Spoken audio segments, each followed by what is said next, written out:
I was halfway to my truck when I saw the cars in my driveway. 2 county vehicles, parked like they belonged there. One had a light bar on top. My stomach dropped so hard I almost missed the step off my porch. I had class in less than an hour, and my brain did this quick, stupid math. If this was about me, I could lose everything I had left to lose. I was 28 in my last semester of nursing school, and my life was already tight like a pulled knot. I worked enough hours to keep the bills quiet. I studied at night until the words blurred. I had 2 kids inside that house, still small enough to believe my promises when I said, "I am here." I had built our days to be simple on purpose, because simple was the only way I could breathe. My parents were not in that picture. I had cut contact for a while, not a dramatic speech, not a fight that fixed anything. I just stopped answering. I blocked numbers. I left messages on read until they stopped coming.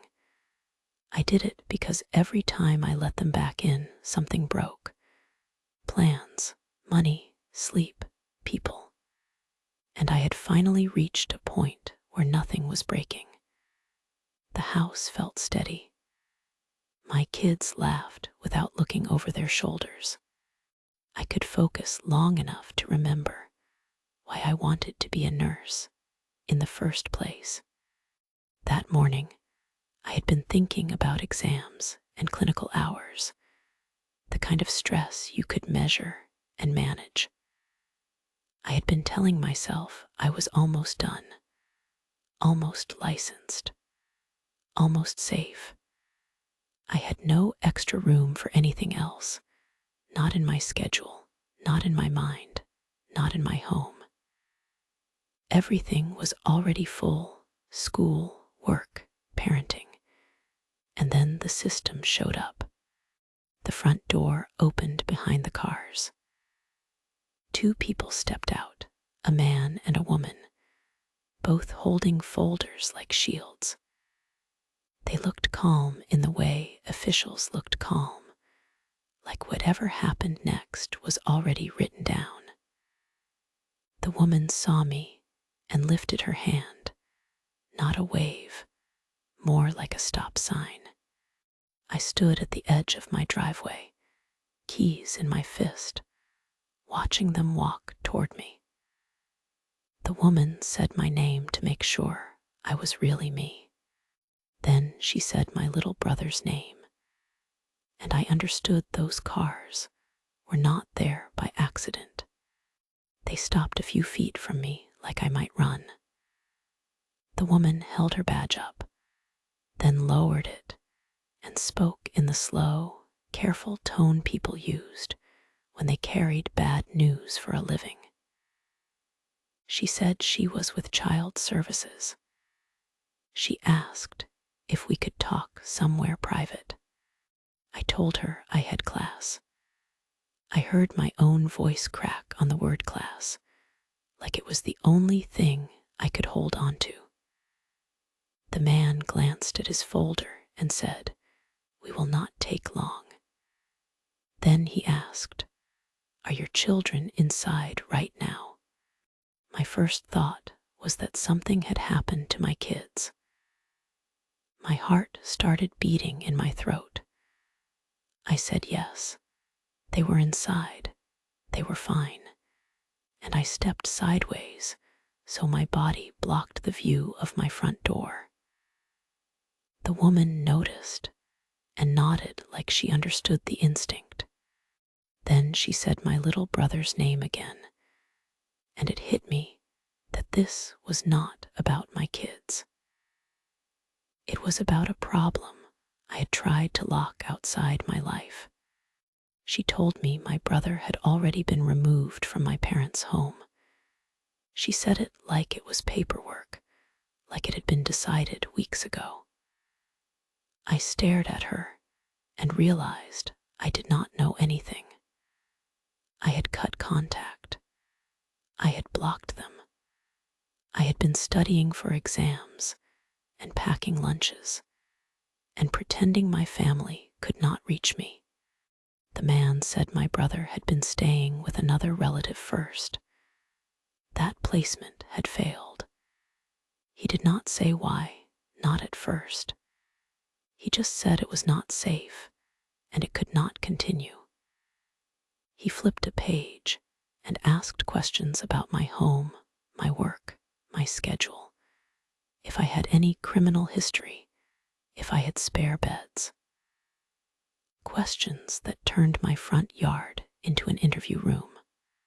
I asked where my parents were. The woman looked at me for a second, then said they were not able to provide safe care right now. She said there had been a major crisis in the home, and she said something about a newborn. Her words went soft around it. I understood enough to feel sick, but not enough to ask for details out loud. I told them I did not even know my brother's teacher's name. I had not seen him in months. I said, "Why are you here?" The woman took a breath and went straight to the point. She said my brother needed a placement today. If there was no family member approved to take him, he would go into foster care tomorrow. Tomorrow. Like a train schedule. Like my brother was a package that would be shipped out if I did not sign for him. I asked if there was anyone else. The man shook his head.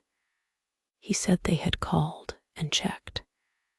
He said, "Right now, you are the only option that can pass requirements." In 1 minute, I went from student to possible guardian. I looked at my truck, my backpack on the passenger seat, my whole day waiting to happen.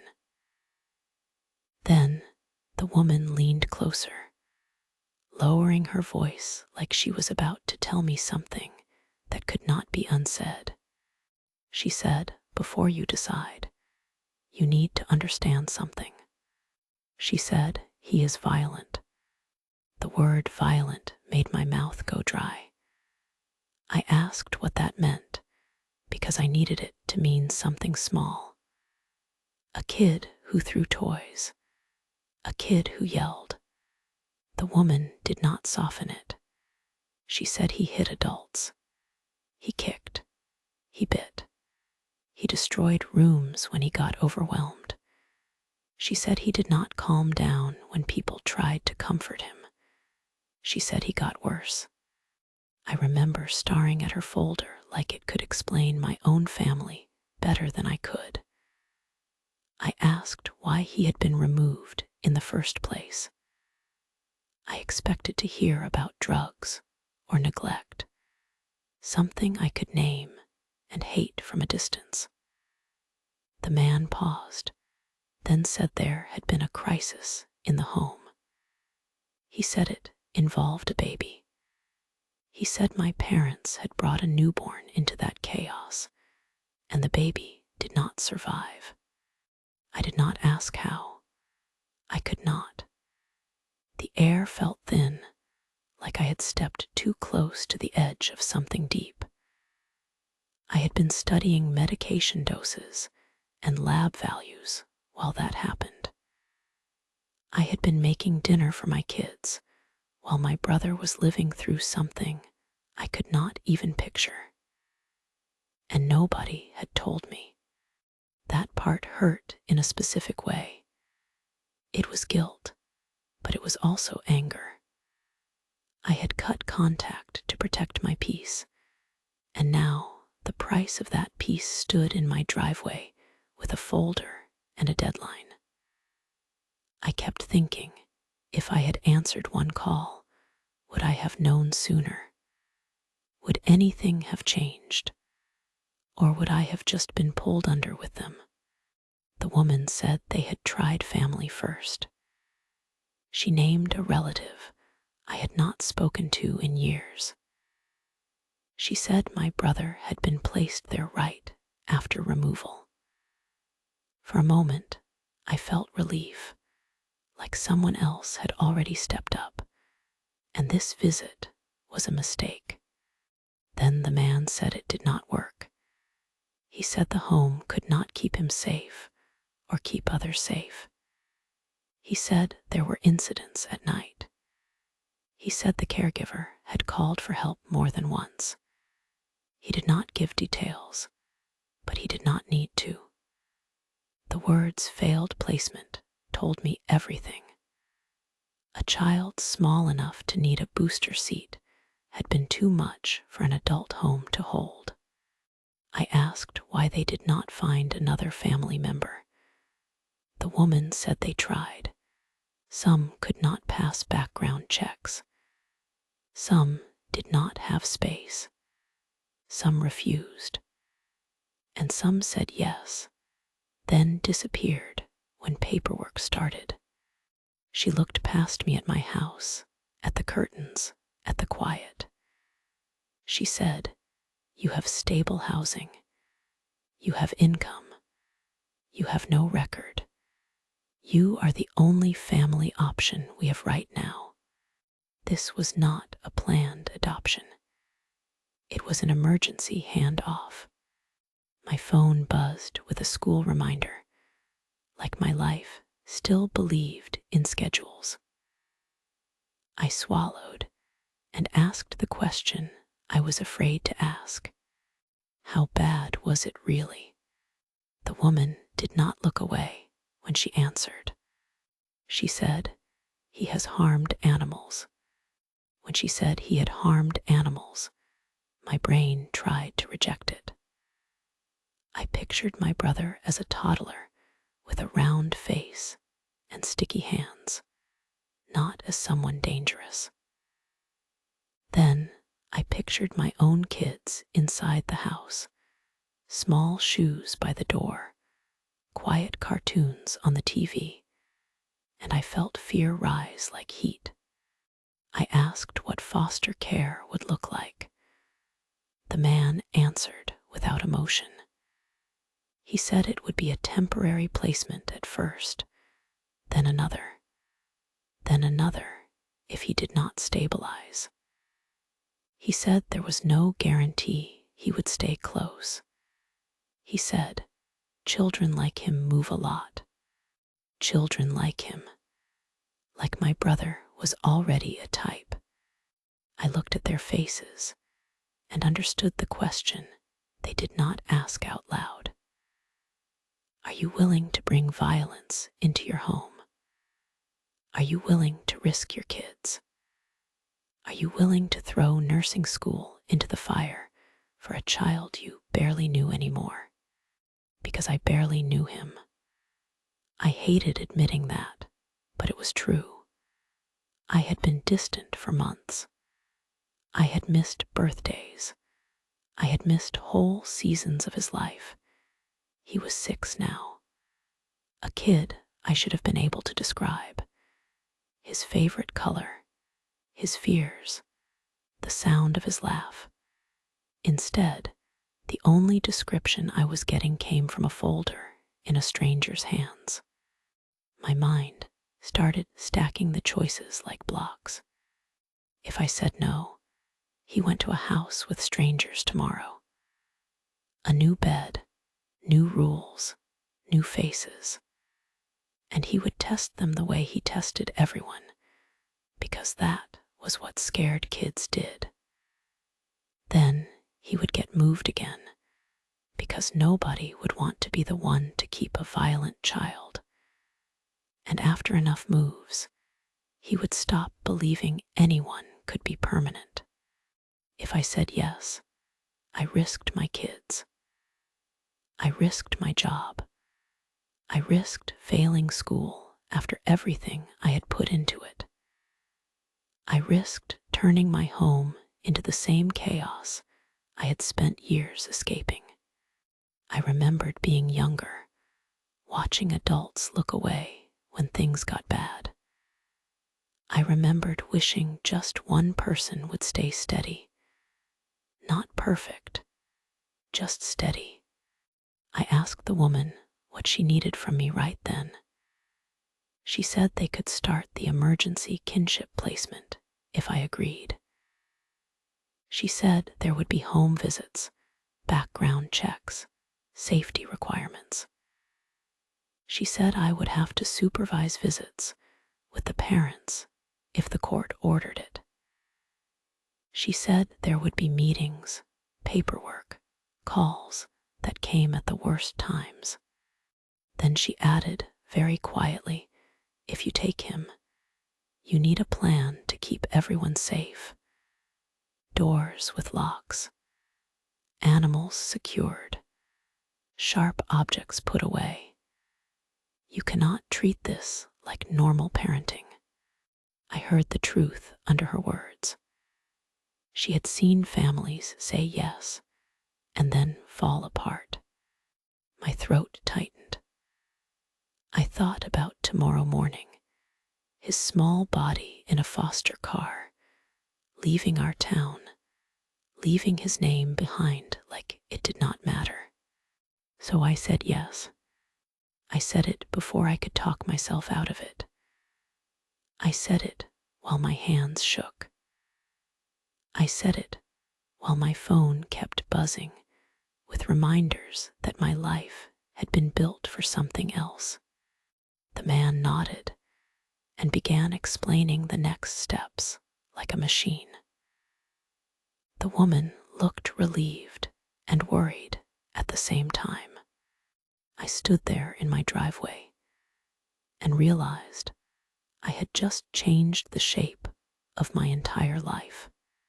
I said yes, but I did not understand what yes would cost, and the first weeks proved the warnings were real. The first night he came to my house, he did not walk in like a kid arriving somewhere safe. He walked in like a kid entering enemy territory. His eyes kept moving fast and sharp, like he counted exits. He did not answer when I said his name. He did not look at my kids. He went straight to the living room shelf, grabbed a picture frame, and threw it at the wall as hard as he could. I told myself it was fear. I told myself I could handle fear. Then he laughed. It was not a happy laugh. It was a quick sound, like he wanted to see what I would do next. When I stepped closer, he spit at me. It hit my shirt, warm and shocking. I froze for half a second because my brain still expected a normal child reaction. Crying, shame, anything. Instead, he swung his small fist at my face. I turned my head in time, but he kept hitting. He kicked my legs. He bit my hand when I tried to block him. My kids stood in the hallway, silent. They had never seen a child act like that in our home. I told them to go to their room and shut the door. My voice sounded steady, but my hands shook. I tried the obvious things first. I tried calm words. I tried choices. I tried space. Nothing worked. When I backed away, he followed. When I stayed still, he attacked harder. It felt like he needed the fight, like he needed proof that adults always became dangerous. That became the pattern. He screamed for hours over small limits. No candy before dinner. No jumping on the table. No throwing toys at people. Every no turned into an emergency. He knocked over chairs. He ripped books. He slammed his head into the couch cushions until he got tired, then got up and did it again. If I moved something out of reach, he climbed. If I locked a door, he kicked it until the frame shook. And then there were the accidents. He used the bathroom like a much younger child. Sometimes he did not make it in time. Sometimes he did not try. It happened on my carpet, on the couch, once in the middle of the kitchen while he stared at me like it was a test. I cleaned it without reacting because I was scared of what a big reaction would do. Then he ran away and hid, like he expected me to hit him for it. I did not have room to fall apart, so I got practical in a way that felt cold. I moved sharp things up high. I put a lock on the pantry. I kept animals away from him, even if it meant my house felt divided into safe zones and danger zones. I watched him every second, even when I pretended not to. I slept light. I listened for footsteps. I learned the sound of a drawer opening from across the hall. People outside my house said simple things. He needed discipline. He needed consequences. He needed structure. I wanted to hand them my bruised wrist and the stained towels and ask them how discipline worked when a child acted like he was drowning. This was not misbehavior for attention. It felt like a storm he could not stop. After a couple weeks, I started to see it in his body. The way his shoulders stayed tight. The way he jumped at normal sounds. The way his eyes went flat right before he exploded. He did not know how to be a kid in a normal house. He only knew how to survive. I kept telling myself that if I could just get him into school, maybe someone trained could help carry this. Then school started, and it got even worse. I thought school would give me a break. I thought a classroom routine would hold him in place the way it held other kids. Instead, the first week showed me how wrong I had been. The teacher called before lunch on day one. Her voice sounded careful, like she had a script. She said he refused every direction. He tipped his chair on purpose. He screamed when another child stood too close. When she tried to guide him to a quiet corner, he hit her arm and ran under a table. I drove over with my heart pounding, walked into the office, and saw him staring at the wall like he was waiting for someone to attack him. That became normal fast. I got calls that said, "Come now." He is not safe. He is making threats. He is throwing objects. Some days the staff used the word cursing, and it felt unreal coming from a kindergarten building with paper flowers in the windows. I kept picking him up while other parents watched me sign forms. Their faces stayed polite, but their eyes followed him like he was a stray animal in a grocery store. I tried switching schools like the problem was the building. I told myself maybe the first class was too loud. Maybe the teacher did not understand trauma. Maybe he needed a fresh start where nobody knew his name yet. I changed the setting, but I could not outrun the problem. At the new school, it got worse because he learned the system faster than they did. He learned which staff member flinched. He learned where the scissors were kept. He learned how to pull the fire alarm cover without setting it off.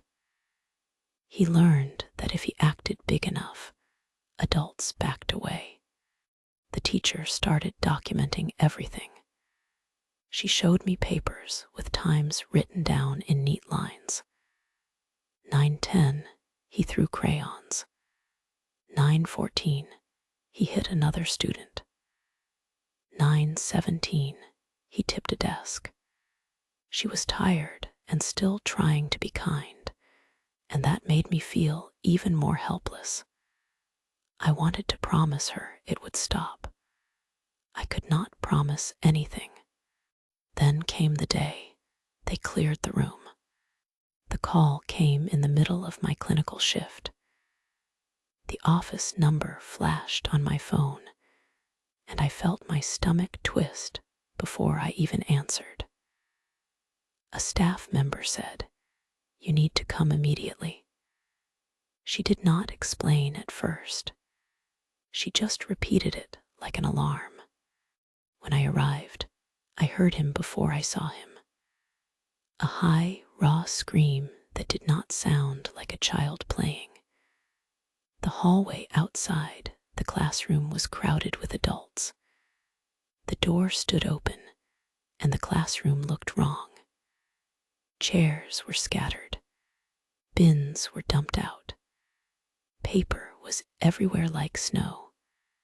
The other children were not inside.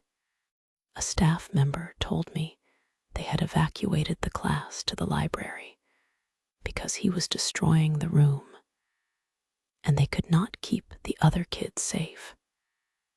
She said it calmly, but her hands shook as she held the radio.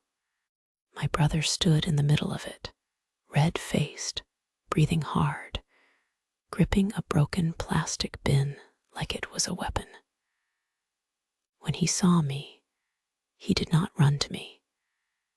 He glared like I was another adult coming to control him.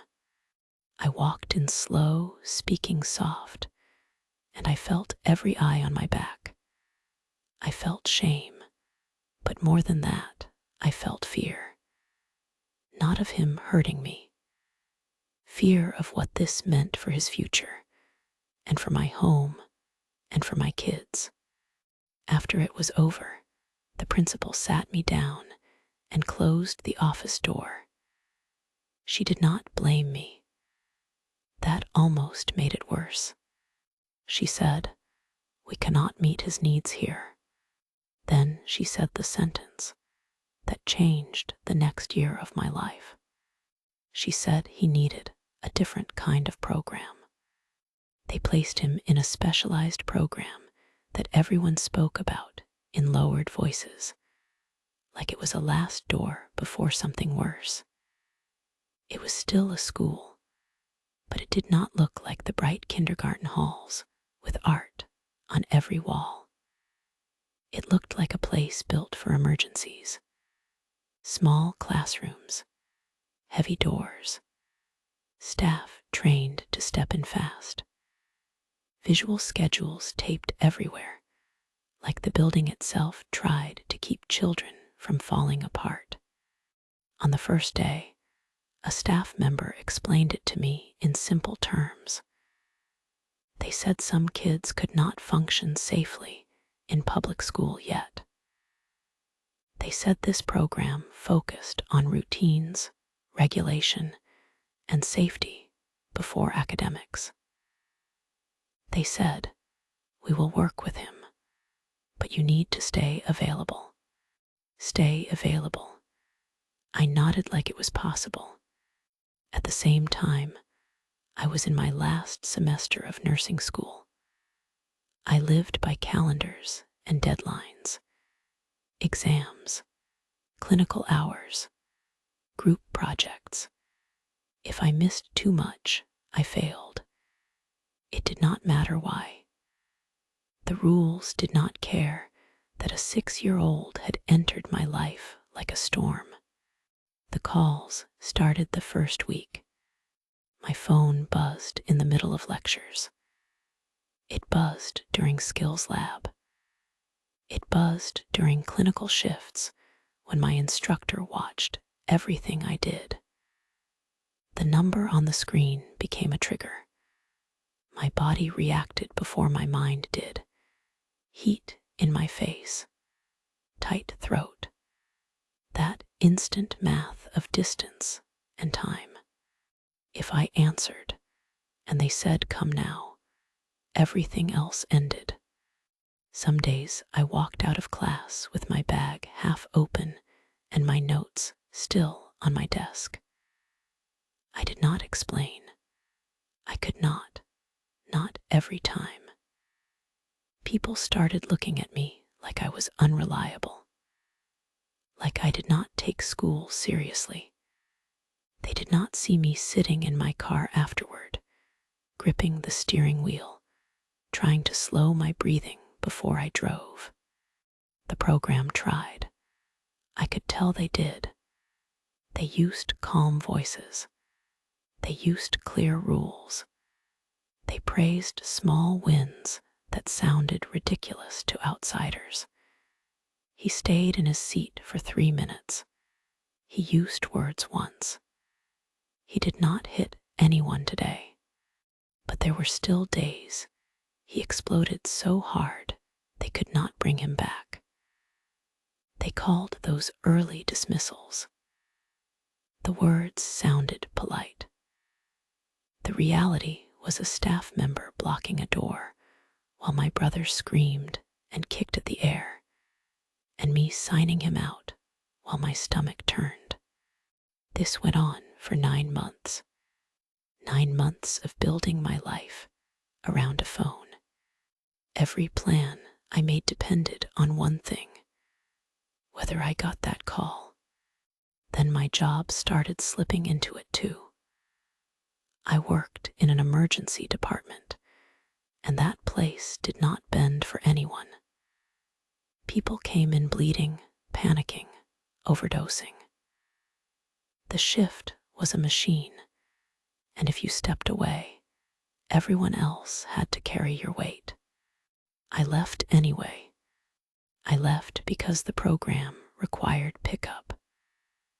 I left because child services watched stability, and I could not risk being labeled unwilling. I left because if I did not show up, the next call might not be from the school. It might be from a caseworker asking why my brother was sitting in an office with no one coming.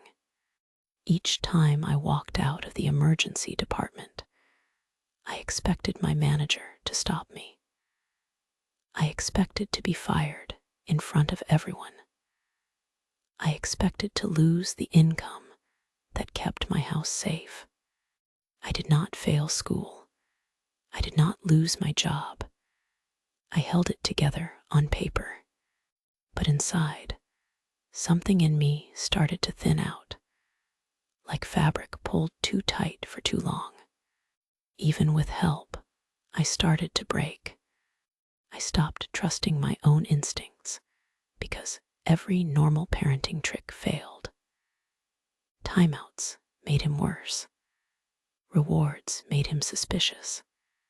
Yelling made him smile like he had won. I started watching him the way you watched weather on a radar, looking for the moment the storm shifted.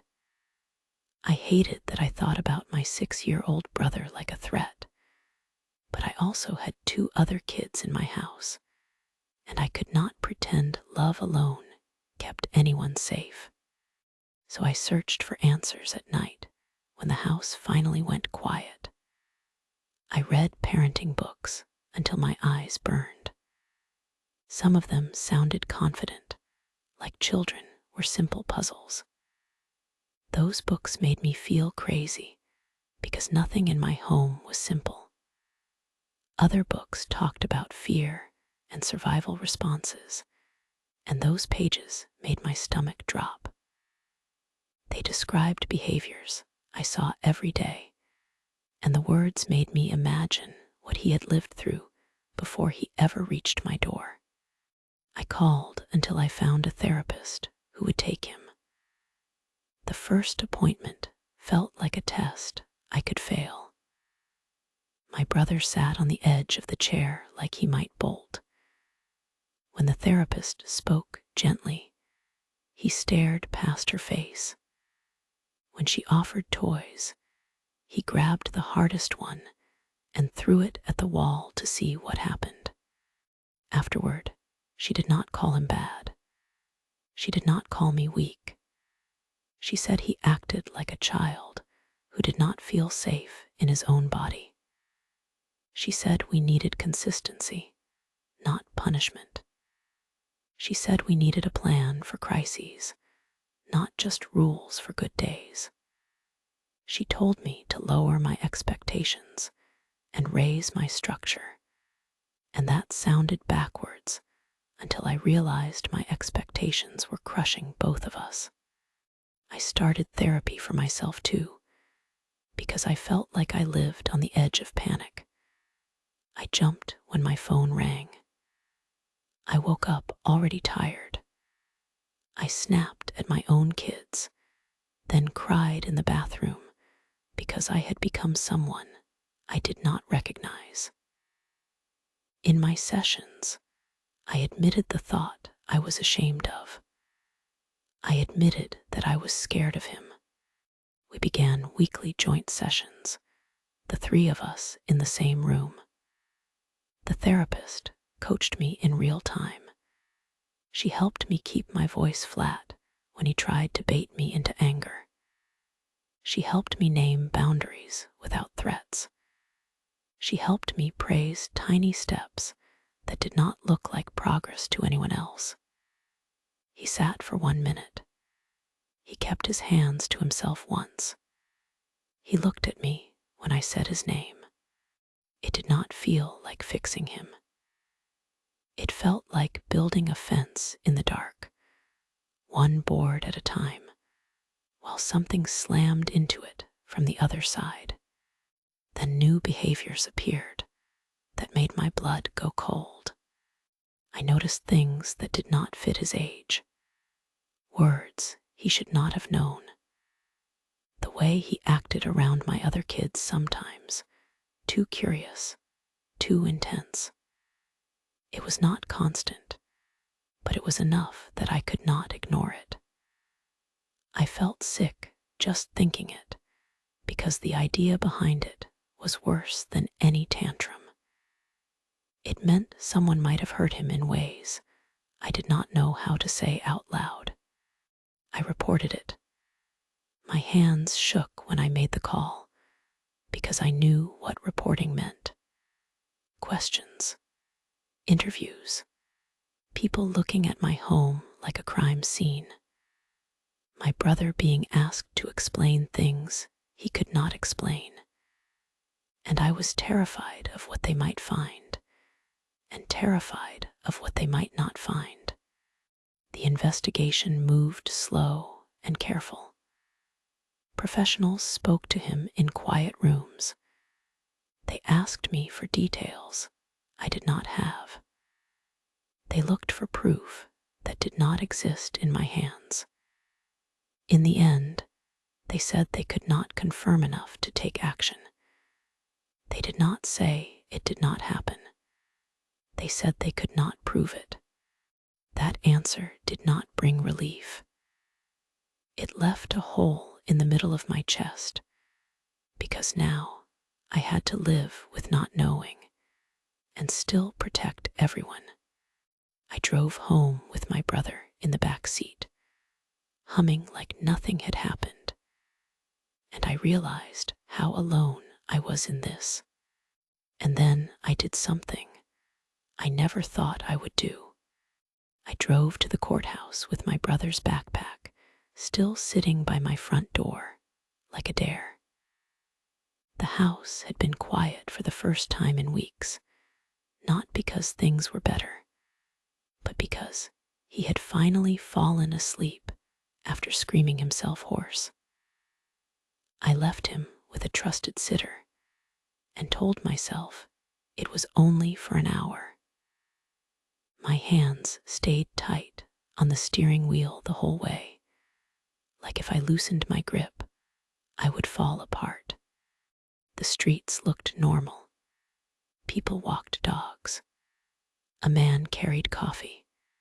It made me feel sick because my life had not been normal since the day I said yes.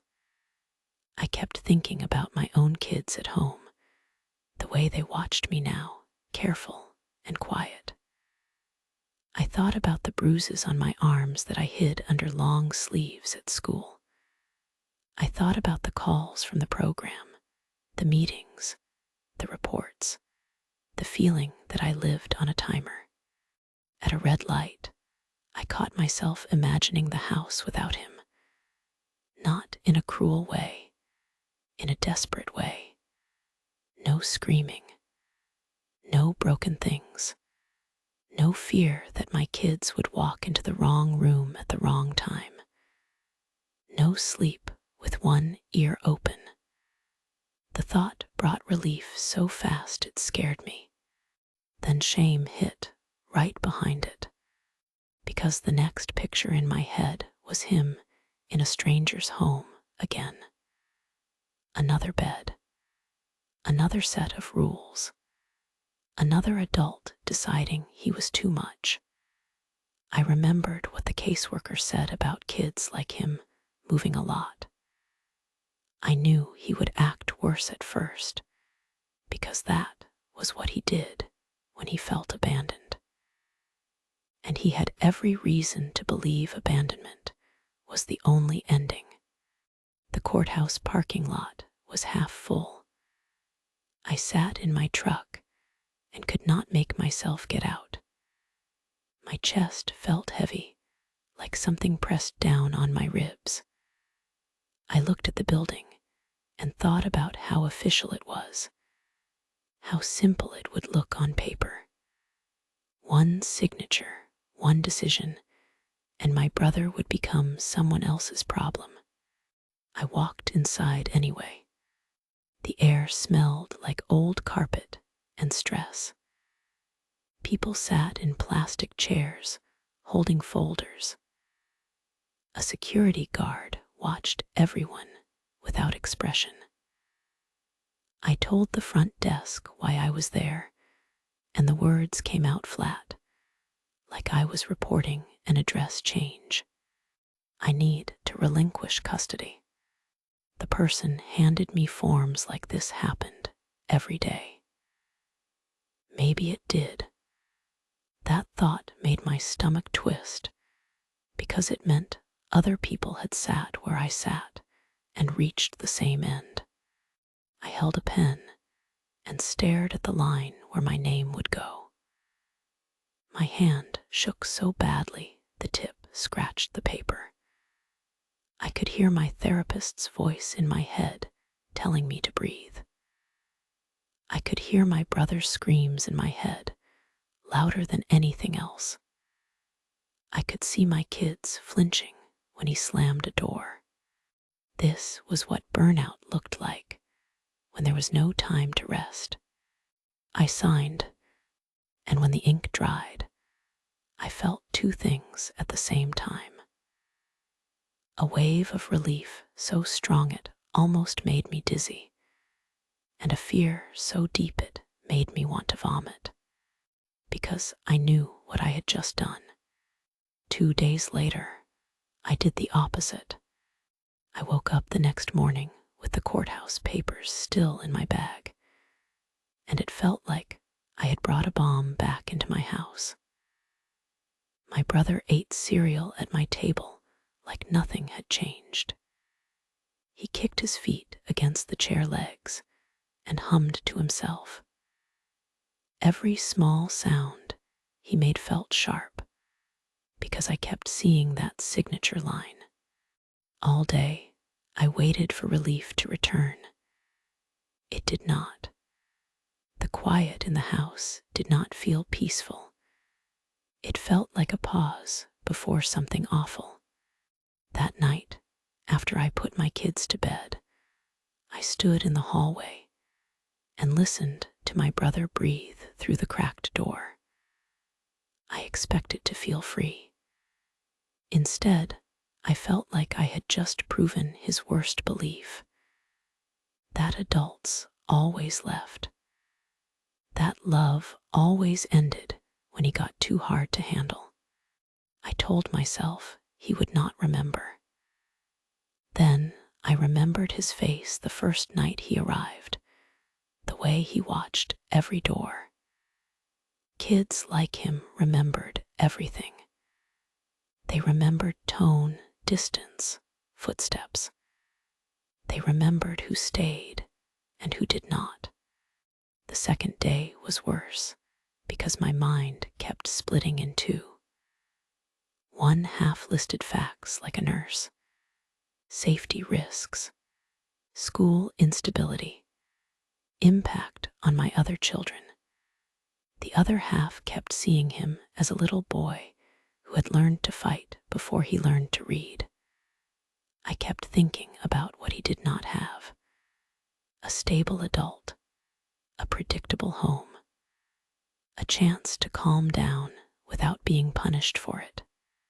Late that afternoon, he had a meltdown because I told him no screen time until dinner. He screamed until his face turned red. He kicked the cabinet doors.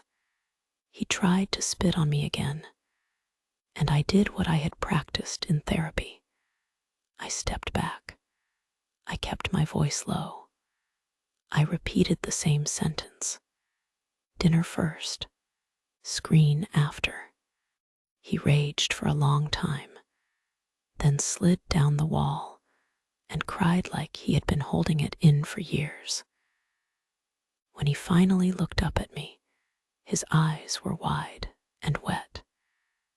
And for a second, he looked younger than 6. He looked like a kid waiting to see if I would disappear. Something in me snapped into place. I was not the person who left. The next morning, I took the papers out of my bag and stared at my own handwriting. My name looked like a stranger's name.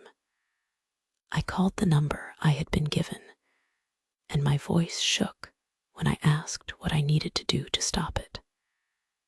The person on the phone sounded bored and procedural.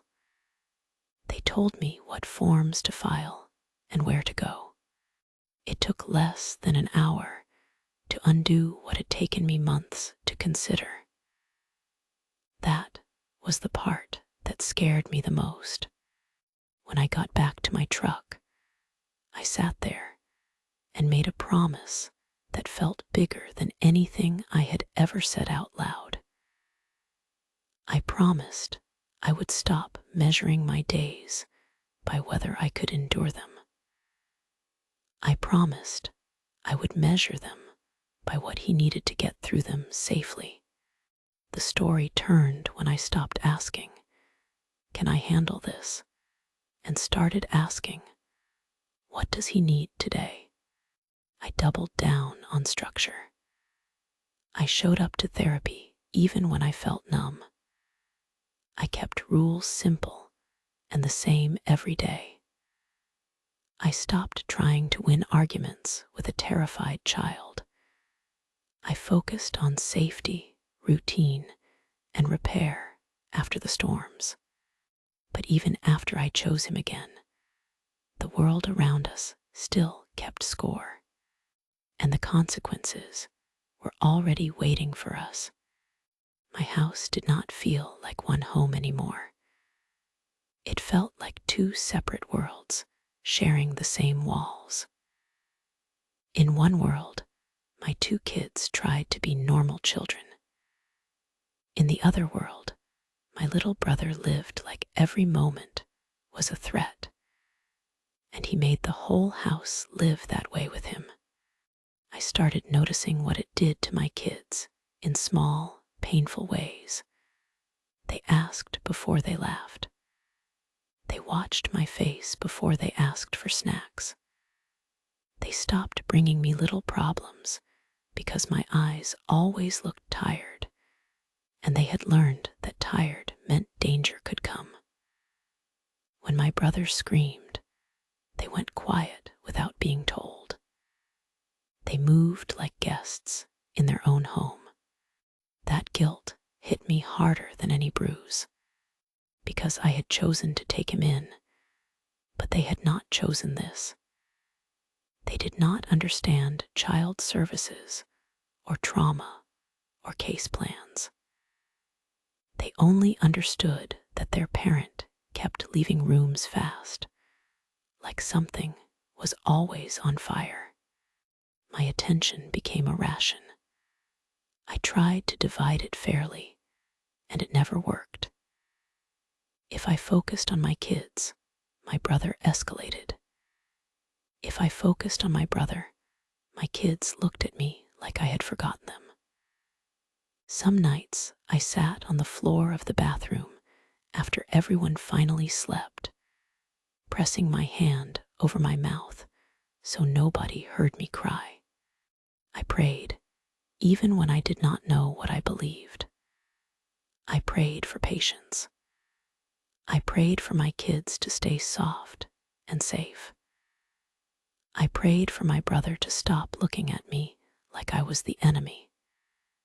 And then I felt ashamed for praying at all, because prayer did not pick up broken toys or stop fists or fix fear.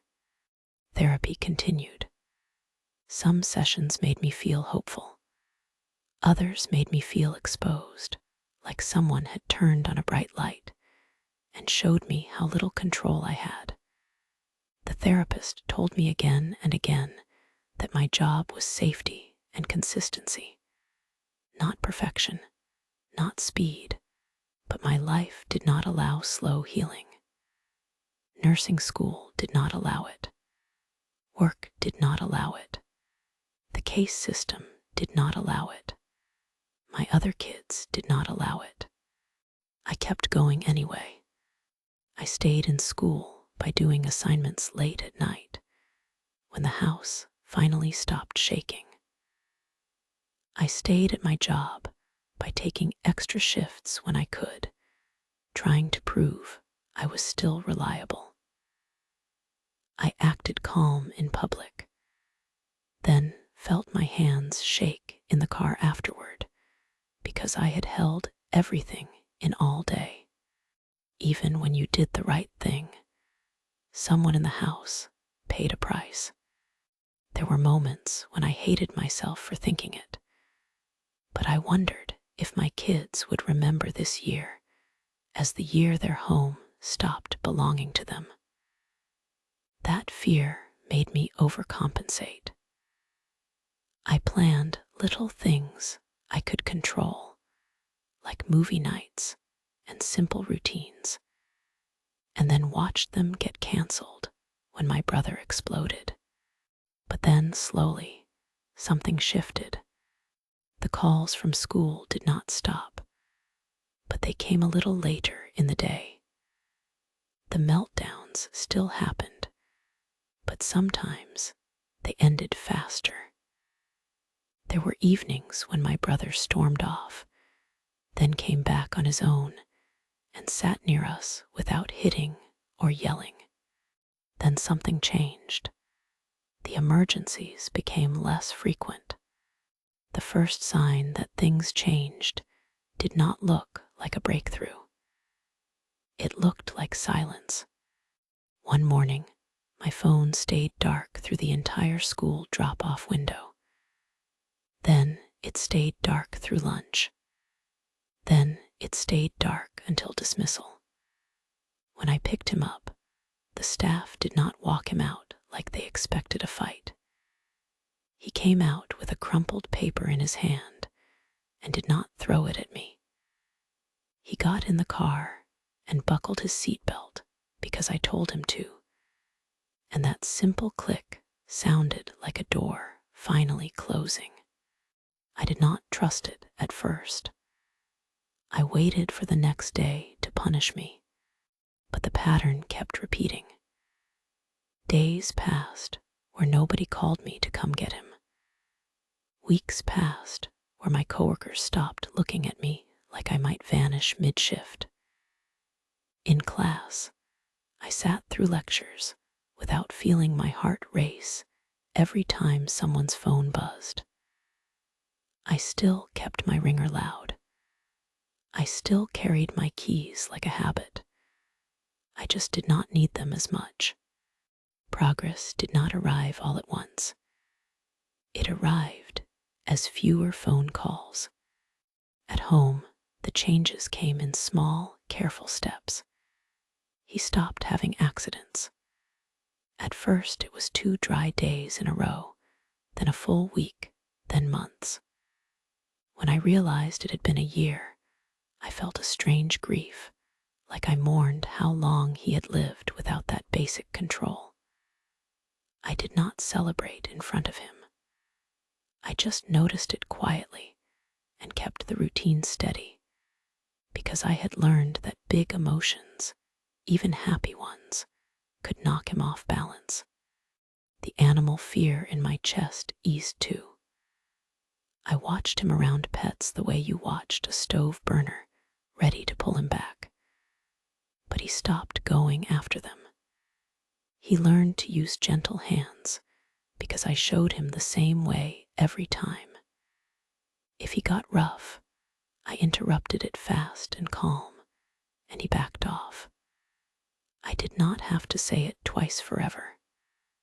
One day I said, gentle, and he actually listened. School told me he needed to repeat kindergarten, and I said yes, without arguing. I wanted him stable more than I wanted him advanced. When he moved back into public school, I felt like I was sending him into the place where we had nearly failed. I expected the calls to start again. They did not. 6 months went by without a single pickup. That number felt impossible, like someone else's story. I kept waiting for the old emergency. A chair thrown, a room evacuated, staff voices tight with fear. But instead, I got normal notes. He followed directions. He used manners. He stayed with the group. Then the academic part started showing up, almost like a side effect of safety. He counted to 100 in the back seat while I drove, slow and serious, like he needed to prove it to himself. He started sounding out words on signs. One night, he brought me a book and climbed into the same spot on the couch without pushing my other kids away. And he read a simple page with his finger under each word. I smiled, and he watched my face like he expected the smile to turn into something else. When it did not, he leaned his head against my arm for half a second, then sat up straight again like he had not done it. I still feared relapse. I still kept routines like rails on a steep road. But for the first time, I let myself breathe. And then came the moment I used to doubt would ever happen. When I finally told the full story online, I expected silence. I expected maybe 1 or 2 people to say good job and move on. Instead, it felt like I had walked into a courtroom I did not know existed, and everyone had an opinion about what I did, what I should have done, and what kind of person I was for almost quitting. Online, the same story could have sounded like heroism or like danger. The first camp came in fast, and they sounded like relief. The You Saved Him camp saw the graduation moment as proof that stability mattered. They focused on the simple math. If I had not taken him, he would have gone into foster care the next day. If I had not stayed, he would have moved again. They believed consistency could change a child's future, even if it took a year of chaos to get there. They talked about attachment like it was a lifeline, not a soft idea. They made it sound like love was an action, something you did even when you felt empty. Reading that support made me feel seen, but it also scared me, because it turned my worst year into something people wanted to hold up as an example. Then there was the Protect the Other Kids camp, and their comments tightened my chest. They did not shame me, but they did not let the happy ending cover the risk. They reminded me that my other kids had been living inside those storms too. They pushed for boundaries that were not just about behavior, but about safety. They talked about locking up pets, separating spaces, supervising closely, and having crisis plans that did not depend on me being calm every time. They told me to document incidents, use every support service offered, and never let pride keep me from asking for help. I agreed with them, and that was the problem. Because agreeing meant admitting I had walked my household through real danger and called it love. System failed first camp aimed their anger in a different direction.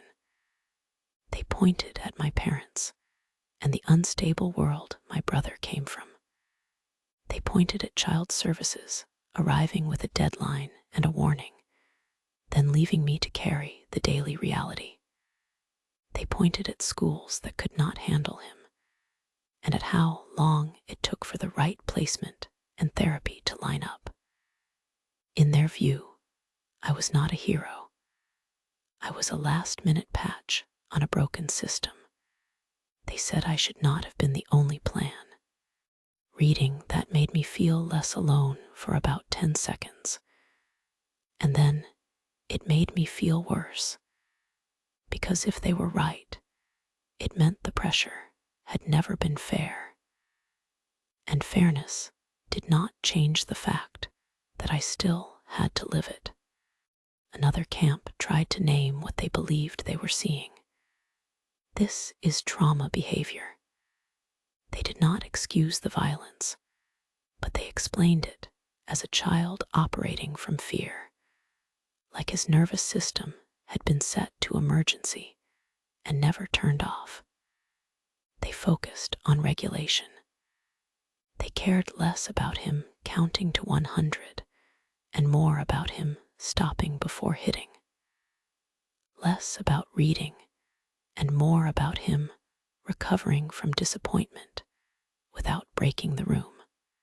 They celebrated the moments that looked boring to outsiders, buckling a seatbelt, using a calm voice, accepting no. They reminded me that progress often looked like a shorter meltdown, not a perfect day. That framing helped me hold both truths at once. He had been dangerous, and he had been hurt. Then there was the camp that spoke directly to my breaking point. You should not have had to do this. They talked about caregiver burnout like it was an injury, not a character flaw. They said therapy for me did not mean I was weak. It meant I was drowning and trying to learn how to swim with a child on my back. They reminded me that going to the courthouse did not erase the months I stayed, and revering that decision mattered more than the moment I signed. Their empathy hit me in a place I tried to keep locked. Because the part I never said out loud enough was that I had been scared I would start resenting him. And resentment was the one thing I could not allow in my own home. The last camp asked the questions nobody liked, and I understood why they asked them. Hard questions. They did not celebrate as easily. They remembered the animal harm and treated it like a warning light that never fully turned off. They worried about relapse, puberty, growth, and what happened when he got bigger and stronger. They asked what safeguards I still had in place. They asked how I protected my other kids, even on good months. They asked what I would do if the phone calls started again. Their doubt felt cruel at first, And then it felt honest, because I had asked myself the same questions at 3 in the morning while listening for footsteps in the hallway. As I read through all of it, my emotions kept swinging. One moment I felt proud, like maybe I had done something meaningful. The next moment I felt exposed, like people were measuring my kid's safety against my need to keep my brother out of foster care. The comments did not let me hide behind the ending. They dragged me back through the middle, where my house had been loud, scared, and fragile. I noticed how easily strangers picked sides. Some wanted a rescue story, clean and simple. Some wanted a cautionary tale, a clear line where I should have stopped. But my life had never offered clean lines. Every choice had carried a cost. Staying cost my peace and my other kids' attention. Leaving would have cost my brother his last family option. Even now, with progress, the past still sat in the corner like a shadow I could not sweep away. That was the part that made the online trial feel so tense. People argued as if the answer could be final, as if you picked the right moral stance, and then the danger ended. But I had learned that this kind of caregiving did not end with a decision. It continued in routines, locks, supervision, therapy, and constant small repairs. It continued in how you spoke when you were tired. It continued in how you protected everyone without turning one child into a monster. Online, the same story could have sounded like heroism or like danger, and I had lived long enough to know it was both. I had a child who learned to read, and a child who once tried to hurt animals. I had a home that got quieter, and a home that used to feel like an emergency room. I had 6 months without a pickup call, and a memory of signing those courthouse papers with shaking hands. And I had this uneasy truth that the happiest moments only felt happy because I knew what it cost to reach them. So after all that, was this a feel-good rescue story, or a warning about what one person should never be asked to carry? The day of kindergarten graduation, I sat in a small folding chair and held my breath like I had done for a year, even though there was nothing to fight. The room was too bright. The kids' voices bounced off the walls. Parents whispered and shuffled, and my little brother stood in line with his class, wearing a paper cap that kept sliding down his forehead.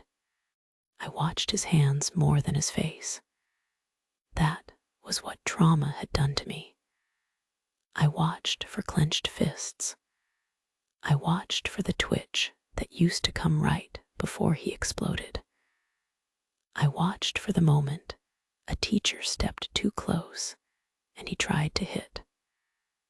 I waited for the familiar sound of my phone buzzing, even though it was in my pocket and turned off. Nothing happened. He stood still. He listened. He followed directions the first time. My chest hurt from holding so many old fears in a place that did not need them anymore. When the teacher called names, each child walked across the little stage and took a certificate. It looked simple from far away. It looked like a normal school moment. But I remembered when normal was impossible for him.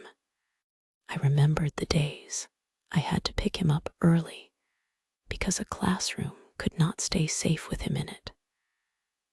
I remembered the calls that made my stomach drop, the kind that always started with a pause before the staff said my name. I remembered the day a classroom got evacuated because he destroyed the room, and the way I sat in my car afterward, shaking, wondering how much longer I could keep doing this.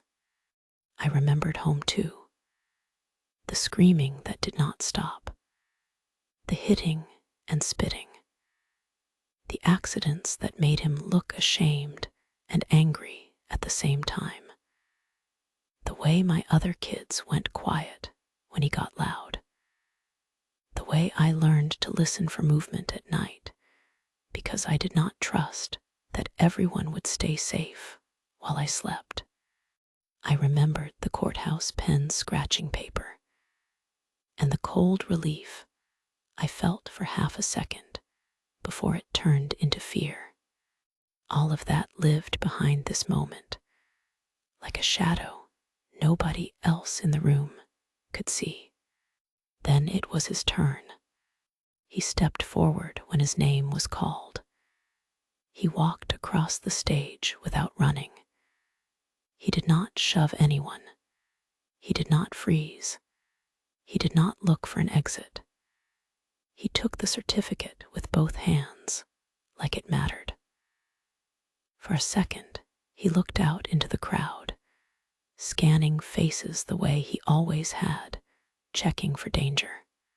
His eyes landed on me. He did not smile big. He did not wave. He just lifted his chin a little, like he wanted me to know he did it, like he wanted me to see him. And something inside me finally let go. I felt tears fill my eyes, not because it was a graduation, but because it was proof that he could be a kid in a line with other kids, and the world did not have to stop moving around him. It was proof that the worst days were not the only truth about him. From constant calls to quiet routines, this was what a year of stability could look like. When he came back to his seat, he held the paper like it was fragile. He leaned closer to me than he used to. He smelled like school glue and crayons. He asked if I saw him walk, and his voice sounded careful, like he still expected the answer to hurt. I told him I saw everything. On the drive home, he read parts of his certificate out loud. He stumbled over a word, then tried again, and he did not throw the paper when he got frustrated. He asked what first grade would be like. He asked if he would have a new teacher. He asked if his backpack would be the same one.